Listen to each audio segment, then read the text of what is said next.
Can you tell me how you feel about this image right here? And in case you can't read it, it says Jeff Bezos now has roughly $189 billion. The average American yearly income is $32,000.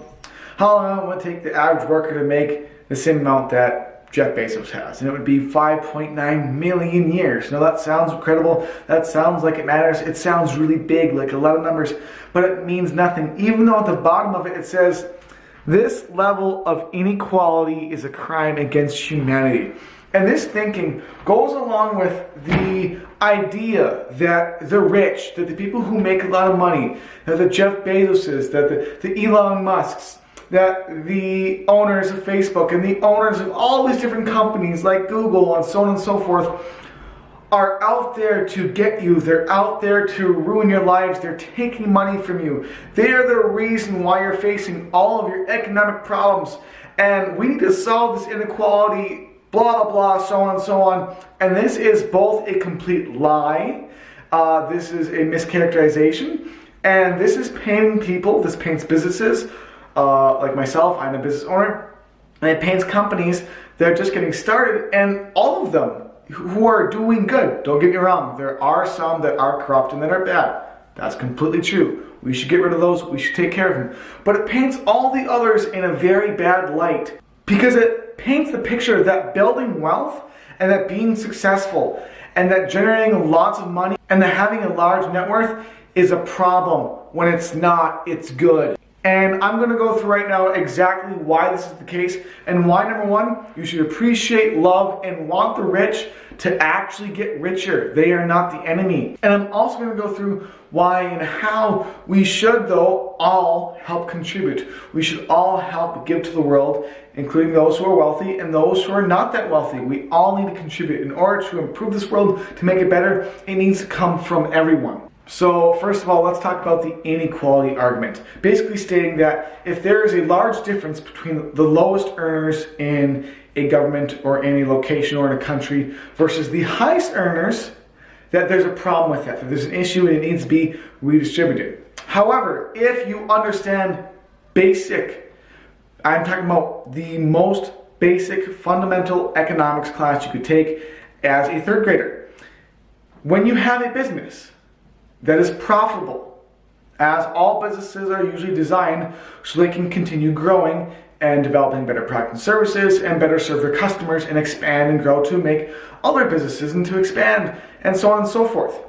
If a business is profitable, which it needs to be, otherwise it cannot run and it cannot function and it cannot pay employees and it cannot make products and services and it cannot serve anyone. In order for it to be in profit, that means if it's in profit and if it's going to continue being in profit, that it's going to grow. And over time, if a company grows and it's managed and done very well, guess what? It's going to eventually become worth hundreds of thousands, millions, hundreds of millions, and yes, eventually even billions of dollars. That is basic economics, that if you are able to continually be more profitable and exponentially keep that growth, because you're serving more customers, because you're hiring and paying more employees, which helps the economy, and offering better and more products and services, which helps the economy and takes care of people's needs.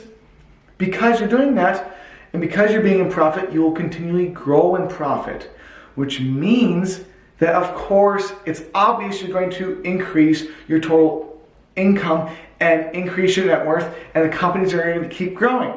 This is why there is inequality, and there's a difference in the income levels, because obviously there are always going to be people who are on the streets. There's always going to be homeless people. There's always going to be people who are not making that much money or who are making very little. And of course, I do believe in that we should help and take care of those people. But because of how it works over time, there are always going to be people who are at very little to nothing. And there are also always going to be businesses that are still continually climbing. So no matter what you do, no matter how you design the system or redistribute the wealth, as long as a company is in profit and is able to make a decent, small amount of profit even, there's going to be a widening gap. Every year, politics and the news and the media is going to talk about how there's a widening inequality gap Of course there is, because of fucking basic economics of how income and profit works. If you make more money, you're able to buy more product and services, buy more raw materials, and sell them to more customers. Because you're able to do that, you increase your profit and are able to keep the cycle going so you can build and scale your business or company. If that's not how it worked, if businesses didn't make any money or any profit, why would businesses start? Why would they develop any product and services? And what would be the point of starting a business in the first place? What would be the point of doing anything that involves trying to get economical gain, because you don't benefit from it and neither does anyone else, and you can't afford to? So this argument that there's some huge inequality that is the reason why people are poor or wealthy, no, it's because if you design a well-designed business or company, it will continually grow, as it should. Basic economics.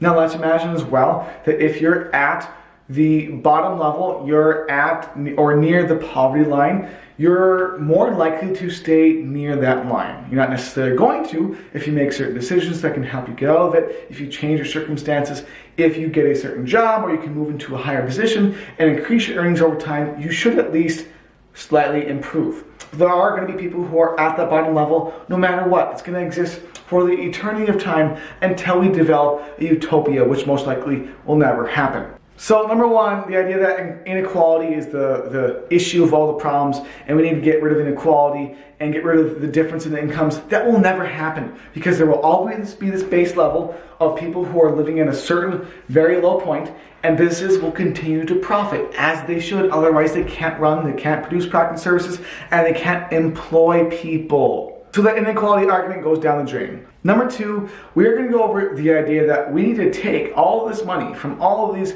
profitable, evil companies, and we need to redistribute it to all of these other people that don't have as much money.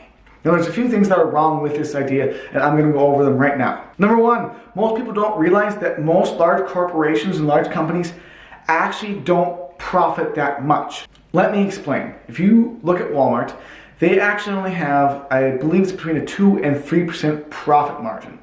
So you're telling me you want to tax these companies, let's just say Walmart for example, another 20% or another 30% or 40% when they're only operating at a 3% profit margin? Now, because they're doing such large volume of sales, obviously, and because of their hold that they have, because of the number of stores they have, and because of the number of people they employ, and what they've built, their empire, they're able to make a lot of money. But if you tax an extra 10, 20, 30%, 40%, when they're only making 3% profit, how much do you think they're now going to be able to pay their employees?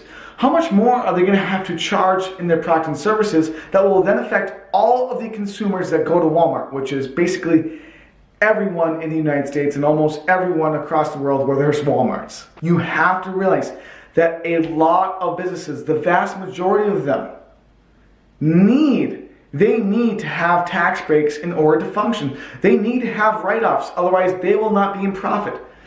The majority, I believe it's over 70% of all businesses that start will fail in the first 5 years. It's like 80% will fail in the first 7 years, and like 90 or 95% will fail in the first 10 years. That is how difficult it is to run a business. Now let's just say you manage to get your business profitable. You manage making some money. You hire a few people, you grow it, and over time you grow it more and more and more. What is wrong? What is evil about someone growing their business, becoming more profitable, employing more people, developing more products and services to serve their consumers, to serve their customers? What is wrong with that? What is evil about that concept? Because I don't know if you knew, but Walmart employs 1% of the entire United States population. So should we say, screw Walmart, let's tax them to hell and then make it so they go bankrupt? Should we get rid of all these corporations that employ the entire world? No, we shouldn't. We should have ways, though, to make sure and maintain that they are being ethical, that they are paying their employees well, which they do, and they actually usually pay a lot more than mom and pop shops, and they pay a lot more than the majority of other smaller businesses, and they're able to do that because of the profit they're producing. Now, another reason I love this argument, and I love talking about it, is because, people believe that we should redistribute this wealth. But the question is, to who? To yourself. Let's estimate that you are an average person, you're making an average, or even you're at poverty level in the United States of America.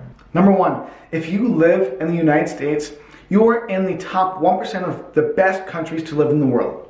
So you already are ahead of 99% of the other people on the planet. Now, number two, if you make $10,000 a year, $20,000 a year, $30,000 a year, you again, considering the rest of the world, are in the top 5 to 1% of the earners in the entire world. So are you saying that you should get all the wealth? So right now you are in the top 1% of the top 1%. Who is supposed to get all this redistributed wealth? If you really want to take care of the world and people, should we just send our money across the seas to other countries?